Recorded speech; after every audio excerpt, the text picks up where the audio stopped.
I have always been a huge fan of horror movies. This story is out of that time when the movie Paranormal Activities came to theaters. I went to watch the movie with two of my friends, James and Andy. Needless to say, we were thrilled after watching this movie. The concept of moving into a house and witnessing supernatural occurrences gave us an adrenaline rush. One evening, Andy and I went to James's house for a sleepover. We were chilling in James's room. James started to talk about some articles he read online that has claimed haunted houses do exist. I was sitting near his bedroom window and smoking when Andy said, "Chris, give me a drag." I passed the cigarette to him and said, "I have also read such articles. I wish we could visit a haunted house." Andy exhaled smoke out of the window and replied, "Who says you can't?" and started smiling with mysterious eyes. James said in a surprised voice, "What do you mean?" Andy turned to us and said, "There is a house residing near Crystal Lake. It's a half-an-hour drive from our town. People say that house is haunted." James scratches his head and said, "Oh, you mean the Millard house?" I was clueless about this place completely, so I interrupted their conversation and said, "What house? Who's Millard?" James immediately got up from his bed and switched on his laptop. He surfed a few minutes and then said, "Yes, I was right. I read about this place. This house has a very horrifying history. Years ago, a man named William Millard lived there. He had a beautiful daughter, but that man was very strict and hardly let his daughter go out of the house. One day, he found out that the daughter was having an affair with their mailman. Mr. Millard got so angry that he lost his senses and pushed his daughter down the stairs. The daughter broke her back and could never walk like a human. Some say she crawled around the entire house at night like a dog. A week after this incident, passerbys called the cops complaining about a rancid smell coming from the house.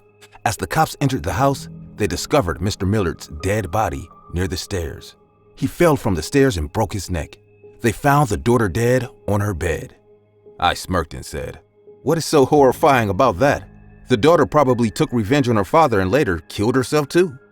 James looked at me with wide eyes and said, "As per the forensic report, the daughter died on 20th March, 1 p.m. in the afternoon on her bed, and Mr. Millard's time of death, pronounced 20th March, 1 a.m. at night. There was no sign of forced entry into the house. So yeah, people say the daughter's angry spirit killed her father." Andy said, "Want to check out the place?" What say? James and I agreed to him and we decided to go to Crystal Lake that weekend. I took my brother's car and we left one Saturday evening. We wanted to feel the chills, so we chose to go after dark. I will forever regret this decision. Andy was right. It took us 30 to 35 minutes to reach there. The place Crystal Lake was an appropriate name as the lake water was reflecting the entire starry night sky like a mirror. We parked our car near the lake. It was a full moon night. The moonlight was flooding all over the place. The Millard house was standing like a giant on the other side of the lake. We didn't know that to reach the house, we have to cross the lake. Luckily, there were two small boats tied to the wooden platform of the lake. The ambiance around us was looking very spooky. Due to the vast open area, we could hear each and every sound. The crickets chirping, the hollow wind passing by, and the churning water waves in the lake. James locked his car and we got onto a boat. James and I started to paddle the boat while Andy fixed our flashlight. When we reached the opposite side of the lake, the house appeared way scarier than it did before. The broken windows were hanging as if they would fall at any moment. Weeds have grown all over the walls of the house. There was no sign of light coming from the house. We stepped on the house porch and pushed the main door. The main door opened with a loud creaking noise, signifying no human being entered here in decades. Andy flashed the light inside, and almost a colony of bats flew overhead, scaring the shit out of us. I said in a tensed voice, "Guys, are you all sure about this?" Andy replied, "Come on now, stop being a kid." James and Andy got inside, and I had to follow them. The entire house was in darkness. The only source of light was our one flashlight and the pale moonlight coming out of the broken window. We realized we are standing in the living room of the house and noticed a huge stairway lying in the middle of the room. James said in a low voice, "This is the stairway from where Mr. Millard fell down and died, breaking his neck." Cobwebs and dust were surrounding all over the house. I even saw a few bats hanging from the ceiling of the house. Andy flashed his light towards the left corner and said in a mocking voice, "Check this out, guys." We saw a painting hanging on the left corner wall. We went there and saw an oil painting featuring an old man with an angry-looking face standing near a fireplace. And just beside him, a girl aged around 17 to 18 years sitting on a chair. "This must be Mr. Millard and his daughter," said James. The girl was actually good-looking, but even in that picture, one could easily tell how extremely sad she was. It felt like tears will roll down her eyes any minute. Andy said in a sarcastic tone, "If I have her, I would have to keep her away too." I was getting really annoyed with his disgusting jokes. I said, "You should not say things like that. It's very disrespectful, man. Think about all the tortures she has gone through." Andy shrugged his shoulders and replied, "Yeah, whatever," and started to walk towards the staircase. James said, "Where are you going?" He replied, "Let's see the daughter's room. We have come so far not to roam around the house for a while. It's anyways obvious there's no ghost here." James started following him too. I turned around to go with them too, but just then, I felt like I heard a giggling sound. I stopped and said, "Guys, did you hear that?" James said, "Hear what, Chris?" Before I could tell what I just experienced, I heard Andy say from upstairs, "Come on now, enough with your girly tantrums." I felt very insulted and decided not to speak a word to Andy.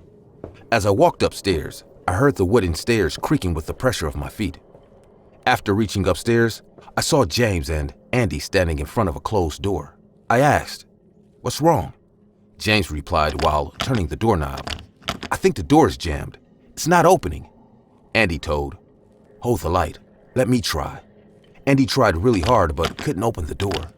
We were standing there in front of the closed door and thinking about what to do next just when we heard a giggling sound. Everyone got shocked by the sudden sound. I said in a panicked voice, "James, I have heard this sound downstairs. I think we should leave now. We had enough, guys." Andy flashed the light all over, but we couldn't see anyone. Then he said in a curious voice, "Maybe the sound is coming from this room." I don't know if you will believe me or not, but suddenly, the doorknob clicked on its own and the door opened. We immediately looked at the room. It was an old, dusty room. There was a small, torn-out, dirty bed lying in the middle. The pale moonlight coming from the window made the room quite visible to our eyes. We were about to step into the room when we heard the giggling sound again.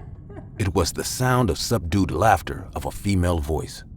The hair at the back of my neck stood up. I said in a whispering voice, "Guys, let's go." Suddenly, James pointed out on the side of the bed facing the window and said in a scared voice, "What? What is that, Andy?"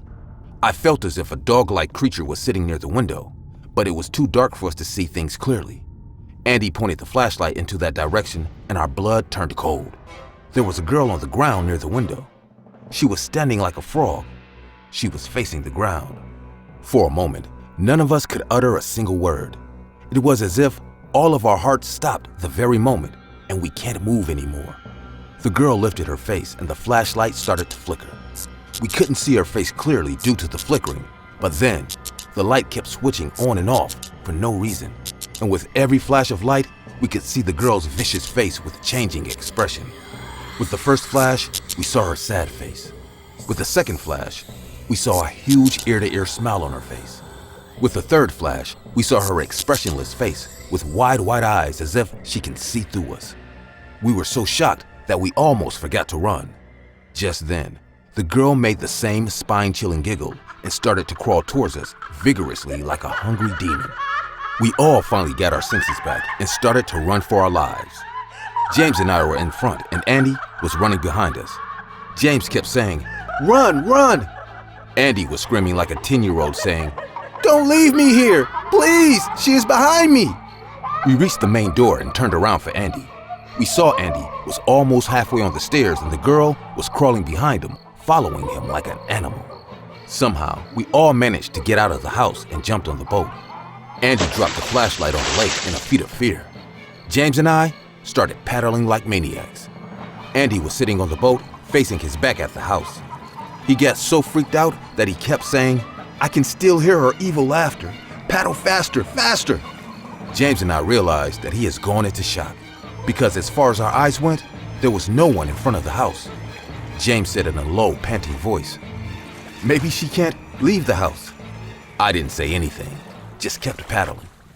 I still don't know how we managed to return home that night, but ever since this incident, news about any haunted place makes me sweat.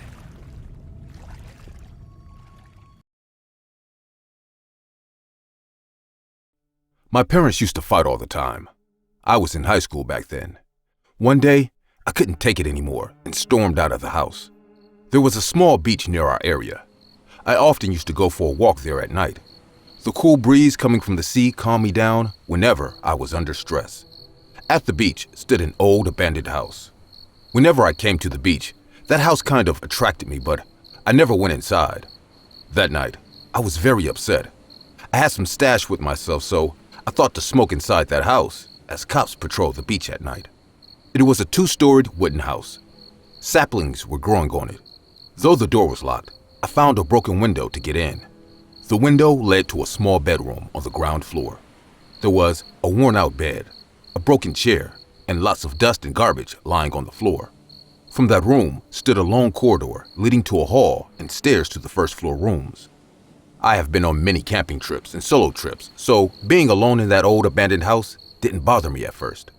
I grabbed a box lying in the corner of the room and sat on it by placing it near the window from where I entered the house. The wind was playing with my hair, and my troubled mind started to cool off eventually, when I heard someone's whispering voice. I was a bit high, so after looking around the room and finding nothing, I ignored it, thinking it a trick my mind played on me. The waves of the sea, accompanied by the moonlight, made the view from the window soothing and dreamy. Don't know how long I sat there like that, but my attention got shifted with a highly unexpected event when a whispering voice of a man approached my ears. "Can I have the lighter?" I immediately got up and turned towards the sound. I play basketball at school, so I am quite a healthy and strong-built teenager. I replied shockingly, "What the fuck?" and noticed an average height and skinny man standing in the middle of the room with an awkward smile. With my sudden gesture of defense, he too got scared, which I could tell from his face. He said again in that same low voice, sorry to bother you. Actually, I just found this abandoned house and thought to crash the night here." It was obvious to realize from his clothes that this man is probably a homeless guy. His face was pointing vividly that he is very weak and hasn't eaten for days. I said, "It's okay. I don't live here either. Just came to smoke. Here's my lighter," and handed him over the lighter. He replied with that same awkward smile saying, "Thank you. I am Jeremy Carter." "And you are?" I replied in a disinterested voice. I'm Kevin. I live on the block nearby." The man gave me back my lighter and went to sit on the bed. He then said, "If you want to stay in this room tonight, I can leave the house. It won't be a problem." I looked at the sea once again and replied, "That won't be necessary. I will leave after some time." I asked him how he got in, to which he replied he climbed from the house from the backside and got in from the first-floor balcony.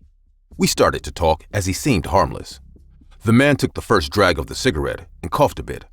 I asked him, "This house has been vacant for a long time now. Even if you live here, no one will be bothered, I guess." The man laughed in a low but squeaky voice and said, "Seems like you don't know about the history of this house." A sense of curiosity appeared on my face.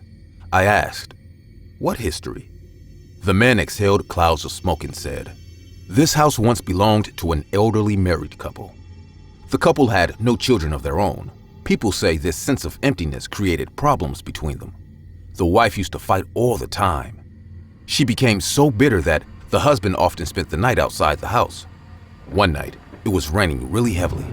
The husband came home after being really drunk. He called out his wife's name out loud. He was expecting a lot of hurtful rantings from his toxic wife, but this time, the house was in deep silence. No matter how many times he called her name, she didn't answer. He ran to the bedroom upstairs and found the wife's lifeless body hanging from the ceiling. Even though his wife made his life miserable, he still loved her. People say the husband also committed suicide in that same room." I smirked and said, "Well, every house possesses a history. It's awful to hear, but that happened a long time back. Why is that a problem now?" The man coughed in a low voice again and said, "People say the wife's spirit still haunts this place looking for her husband. I even heard footsteps on the stairs and hallway around midnight. That is why I only choose to spend the night at this house when I have nowhere else to go." The door of our room was open. My eyes went to the dark corridor ahead, and being honest, it gave me goosebumps. But then I said, "These are all made-up stories, and no offense, but you can hear many things when you get high." And I chuckled to lighten the mood. Breaking the uncomfortable silence of the room, I said, "How does the room upstairs look?" The man said, "Messy and unorganized, but in better condition than this one." I said, "I have never been upstairs. Actually, I entered this house today only." The man immediately got up and said in a panicked voice, "You should never go upstairs. She will never like it." Before I could ask further, the man rushed towards me and said in a freaked out tone, "Do you hear that?" The man standing really close to me kind of freaked me out too. I said in a broken voice, "What? Hear what?" The man then slowly turned his eyes towards the corridor and said, "She is coming. Listen to her footsteps." I was about to push him away for making such stupid jokes, but before I could do so, all my senses stood up. I heard the sound of footsteps. I felt like someone is walking down the stairs. My ears couldn't believe what I was hearing. I threw the cigarette out the window and stood up. The footsteps were coming close this time. The man grabbed my hand and said, "Come on, we must hide under the bed or she will... Come on!" I was already high and these sudden events were enough to shut down my rational senses. Without jumping out of the window, I don't know why I agreed with this unknown, out-of-mind stranger. The man crawled down under the bed, and I did the same too. I was lying there under the bed, and my heart was racing fast. The man was at my left. His eyes were wide and freaked out too. He gestured me to be absolutely quiet by putting his skinny, dirty finger on his lips. The sounds of footsteps were coming closer and closer each minute. I was feeling like my heart will come out of my mouth any time now. I could see the floor lying under the bed. My eyes stuck on the doorway, as I was expecting someone's entry any moment now. I was repeatedly telling my mind that it was all in my head, but the footsteps were so freaking real. But what happened next shut down all my guesses. A pair of feet wearing ladies' heels entered the room. I turned to the left and saw the man wasn't there. I thought to myself, "Bloody asshole. Ran away leaving me in this haunted house?"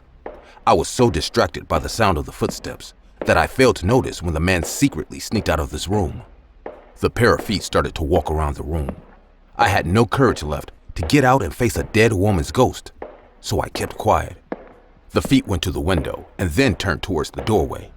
It was about to walk out, and I felt relieved, thinking once it does, I will get the hell out of here forever. But right at the doorstep, those feet stopped. Now, they turned towards the bed, and a woman's voice came to my ear. "I can see you." My face turned pale. Drops of sweat crowded my forehead. I started panting heavily as those feet were coming towards the bed now. I closed my eyes when it reached in front of me. I knew this woman is going to peek under the bed now and might kill me.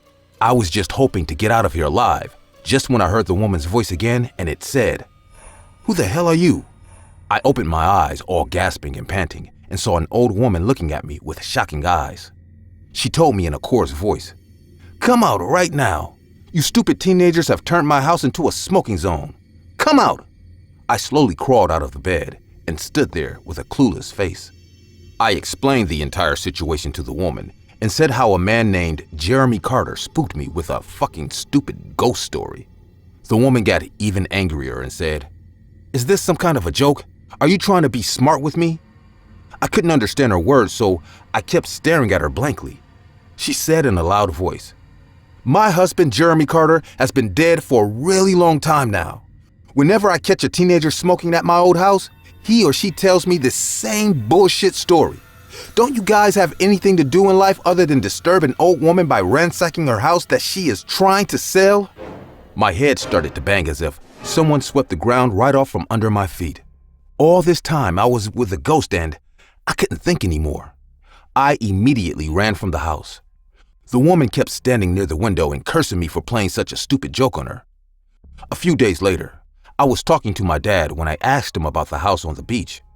My dad said the exact same story that Jeremy Carter told me that night, adding, many people have seen the ghost of the husband. I was sure by this time that the man who introduced himself as Jeremy Carter was the dead husband. But my dad added a little more detail to the story.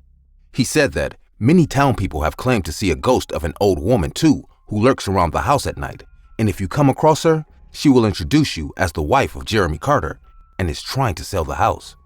I still can't believe I made an encounter with two haunting spirits in that abandoned beach house. I have never gone to that place since then.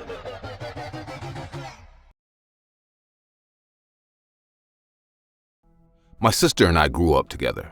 Right now, she is 25 years old. Every weekend, I go to visit her in a mental asylum. Yes, she is there for the last 10 years. I was 13 and she was 15 years old when this horrible incident took place and changed our lives forever. My father is an architect, so we traveled a lot. One time, he was assigned a new project of redesigning an old house into a hotel. We were very young when our mom passed away due to a long-time illness, so we took care of each other. Within a week, we moved to that old house. The house was in really bad shape, but the estate company arranged our stay in a small house near the old one. Suddenly, moving to the countryside from a city life made an impact on our lives. We had to change schools too due to the long-distance issue. The old house stood at the back of our place. From my sister's room, the house was well visible. Even though my father and Daisy seemed pretty excited about the whole moving to a new place idea, I was not happy. I don't know why that old abandoned house gave me negative vibes from the moment I saw it. But with time, things take shape. In the morning, Dad used to go to the house with his workers and get busy with his work, whereas Daisy and I went to school. Our school was 15 minutes walk from our house. We rode cycles. My sister had always been extroverted and good at making friends. She mixed up with the new kids easily. I made a few friends too. One day, I was sitting at the school around on my own when I heard two girls talking right next to me. A blonde girl was saying to the other girl, "You know, Daisy said we could party at her place. She said there's an old house nearby and Dad is going out of town this weekend too." I got a bit surprised that she invited her friends without even asking for Dad's permission. On our way back home, I asked her, "Daisy, why are you going to party with your friends at the old house?" She looked at me with awkward eyes and said, Yeah, please don't tell Dad, Martha. This is a nice opportunity for me to get all popular, you know?" I said in a worried voice, "But I don't think that's a good idea. That house kind of creeps me." Daisy laughed and said, "Oh, relax. If you promise not to tell Dad, I will sneak one beer for you, okay?" She again started laughing while riding her cycle ahead. I kept quiet not for the beer, but because she was happy and excited after a long time. Dad went away for 3 days. Before leaving, he told us, "Girls, no going out after 7 p.m., and no friends are allowed in the house. Be good for these 3 days. I will call, okay? Take care, my darlings." He then hugged us and left. I still regret not telling him about Daisy's plan. God knows if I did, it would have saved her from a horrible incident. The next day at school, my sister was planning for the party. I was just standing there with her. She invited 6 to 7 people. After getting home, Daisy said, "Let's go, Martha." I said in surprise, "Where?" She replied, "To the house. We have lots of work to do. I need to clean and decorate the place for the party tonight." Though I planned not to step inside that house, ever, my sister made me do it anyway. Dad has done a remarkable job with the living room. The floor was brand new, and so was the walls. The house finally appeared in good shape from the inside, but as soon as I took the first step, a shiver went down my spine. It was a warm summer afternoon, but don't know why I was feeling chilly inside the house. My sister walked inside normally. She turned at me, standing at the doorstep with worried eyes, and said, "What happened? Come on, let's hurry up." We started to put up some chains and tuned in the music player. Daisy then started cleaning the couches and the floor. A stairway on the right side went to the rooms above. I went upstairs. The first floor was worn out and out of use. The repairing work hasn't started here yet. A dirty, torn-out curtain was hanging on the window at the end of the corridor. I was standing there when suddenly I felt like someone breathed on my neck. I immediately turned back, but there was no one. I didn't tell my sister about this incident because I knew she won't believe me. We came home. Around 8 p.m., 2 cars stopped near our house.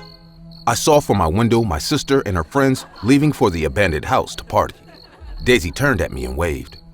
I lied down on my bed and kept thinking about the ominous presence I felt in that house. I have no idea when I fell asleep, but suddenly I woke up hearing a loud scream. I recognized the voice. It was Daisy. I ran towards the house. It was 11 p.m. already. Before I could enter, I saw 2 to 3 people carrying my fainted sister out of the house.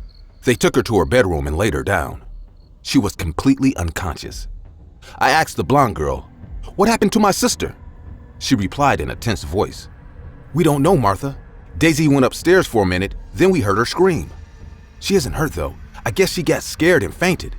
I was all alone and had no idea what to do then. Seeing me all freaked out, a guy from the group said, "Don't worry, she will be fine in the morning. She probably got drunk and hallucinated something in that old house. Just let her sleep. If you need any help, call any of us. We will come right then." They all left. I didn't call my dad because I was already guilty of hiding information from him. Daisy slept the entire night. After that night, Daisy started to change into a completely different person. She stopped going out. She sat near her room window and kept staring at the abandoned house all day. My dad and I freaked out seeing her bizarre behavior. She whispered like a maniac, looking at the house as if she is chanting something in super speed. Sometimes she even chuckled on her own, like she is talking to someone. My dad called one of his friends who was a psychiatrist to examine Daisy. He conducted a therapy session with Daisy, but before the session could end, Daisy jumped from the couch and bit off a chunk of flesh from the doctor's neck and laughed like a lunatic. It was a vicious sight for me to watch. A piece of blood-covered flesh hanging from her bloody mouth, and her eyes were so big as if they will pop out at any moment. Every time we consulted a doctor, she started behaving violently. My dad couldn't sleep at night. We were tensed and out of ways to cure whatever she got herself into. Then suddenly, one night, I told my dad about the incident with the old house. He got paranoid and started scolding me for hiding this fact all this time. We were arguing in the living room just when we heard a weird chewing sound. The sound was coming from Daisy's room. We rushed to her room, and as we slowly opened the door, my heart dropped to my stomach.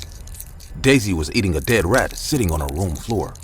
I couldn't tell if it was my sister or some possessed creature. She looked at us and started whispering something. Her eyeballs were moving frantically, and suddenly, her eyeballs turned inside. She was standing like a dog with completely white eyes. I screamed and ran to my room. My dad called the paramedics, and I watched them take my sister away. She was tightly strapped with a stretcher, as if they have caught a wild animal. Daisy was screaming and cursing like a maniac. The doctors couldn't tell what happened to her. They just think she turned into a crazy person all of a sudden. But I knew it had something to do with the house. I searched about the house and collected some fucked up information about it. The previous owner of that house was an old lunatic. His sons left him there to die at his old age. During his last days, he used to scream and curse every human being. Local people told me that he was so violent that no one was able to enter even if they wanted to help that old man. Out of food and water, that old man ate whatever he could get and even drank his own pee. I have repeatedly told my dad to take Daisy for an exorcism, but he doesn't believe me. It's like he doesn't care what I say after I hid Daisy's fainting incident of that night. Out of anger and frustration, one night my dad burnt down the abandoned house. He got cut off from his job, and now he lives with one of his old friends. I study and work to carry on with my life. I only see my father when we go to visit Daisy, but Daisy is not violent anymore. She rarely says a word. She just stares from her cabin's window all the time.